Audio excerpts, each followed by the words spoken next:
The Grand Interstellar Council Hall floated silently above the blue and white swirls of the nearby planet Arves.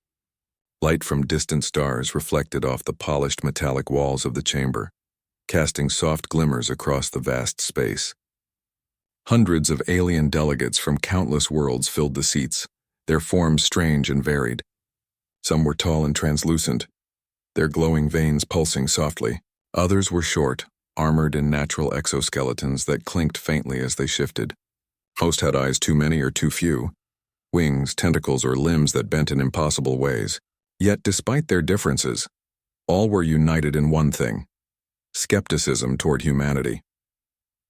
At the center of the chamber, on a raised platform, sat Ambassador Kale Vora, representing the Centaurians. His long silver tendrils twitched with irritation. "So they send a human to speak before the council," he said, his voice low but sharp, resonating in a way that made the walls hum. "Do you truly think this creature has any understanding of our laws, our customs, or our intellect?" Representative Jinxar from the Dravani sector chuckled softly, a sound like wind through broken glass. "Kalvor, I have studied these humans. Their species is primitive, uncoordinated, dangerous only because of recklessness, not skill. Let us observe. We will see if they are as feeble as our reports suggest." Meanwhile, the humans were approaching the chamber. Commander Elias Grant walked calmly through the airlock, his posture straight, his expression unreadable. He wore the standard Earth uniform, dark blue with subtle stripes representing rank and a small badge indicating his role as envoy. Despite being surrounded by beings far larger, stronger, or more intimidating, Grant did not flinch.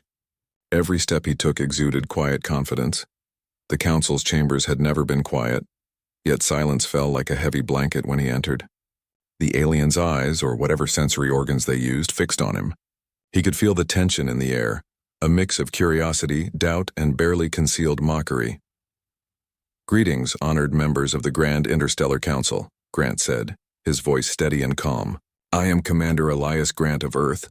I come to speak on behalf of humanity." A ripple of whispers passed through the chamber. Aliens leaned closer to one another, some tilting their heads in confusion. Others snorted in disbelief. Ambassador Kalvora waved a long hand, silvery tendrils brushing the air. "We have heard reports of your species. Tell us, human, why should we believe you are anything more than a reckless, untrained, chaotic race?" Grant paused for a moment, allowing his calm presence to fill the room. "Because, Ambassador, humans survive where other species fail. We adapt, we think, we act. Not all of our instincts are predictable, but they are effective, and that is why I am here." Some council members laughed softly. Jinxar's sharp teeth glimmered as he smirked. "Effective? You have not faced a real threat yet. Your words are empty. We will see if your species can act when confronted with true danger." Grant smiled faintly. "Then let us hope the test comes soon." No one expected the test to come so quickly. A sudden alarm echoed through the chamber, sending a pulse of red light across the walls. The holographic display above the council floor flashed urgently. Rogue starship detected. Trajectory: Grand Council Station. A wave of panic swept through the room. The aliens' calm masks fell away. Many species froze, their eyes wide. Some telepathically shared rapid warning signals to one another, creating a cacophony of nervous thoughts. "Impossible," muttered one of the reptilian delegates. "Our shields would have detected this ship hours ago. It is hidden." Kalvora's tendrils twitched violently. "It is approaching too fast. All defensive protocols are engaged, yet I see no coordinated response.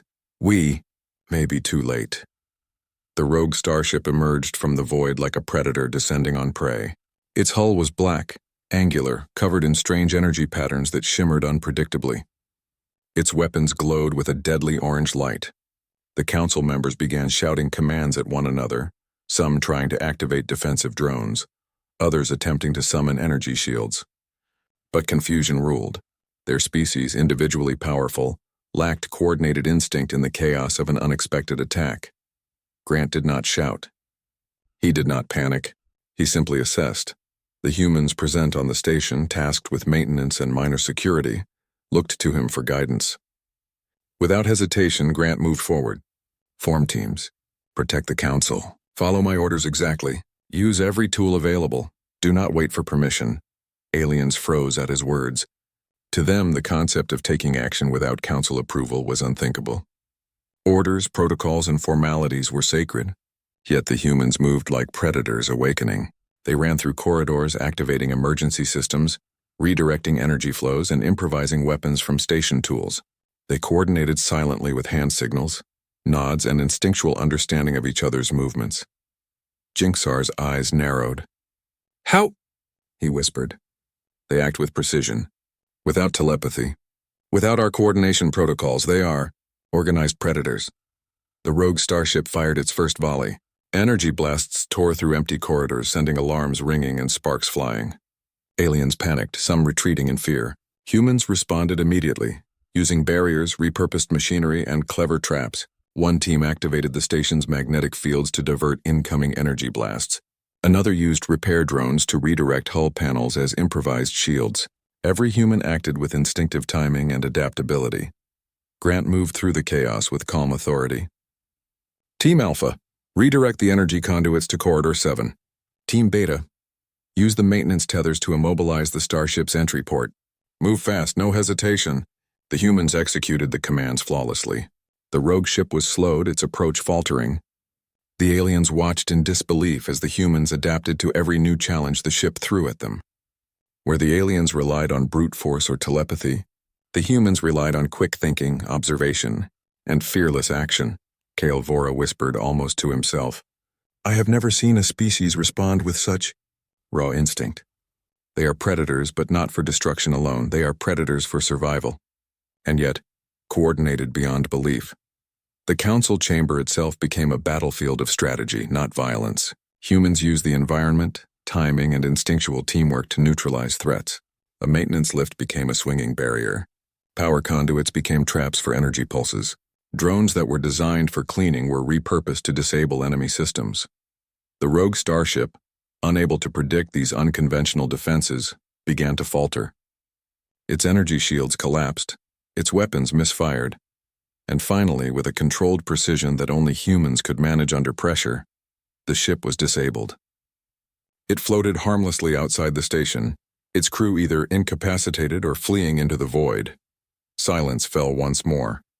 The humans stood among the wreckage, calm, breathing steadily, unshaken. Aliens in the council stared at them, their previous mockery replaced by awe, fear, and a grudging respect. Grant stepped forward, addressing the council again. "This is what humans do. We survive, we adapt, and we act when others hesitate. We are not the strongest individually, but together, with instinct and intellect, we can face any threat. Today you saw what we are capable of, not through weapons or telepathy, but through courage, creativity, and instinct." The council remained silent, many members unable to speak for several long moments. Jinxer, usually quick to sneer, found no words. Kale Vora's tendrils twitched, but now in thoughtful observation rather than irritation. Finally, a low voice echoed through the chamber.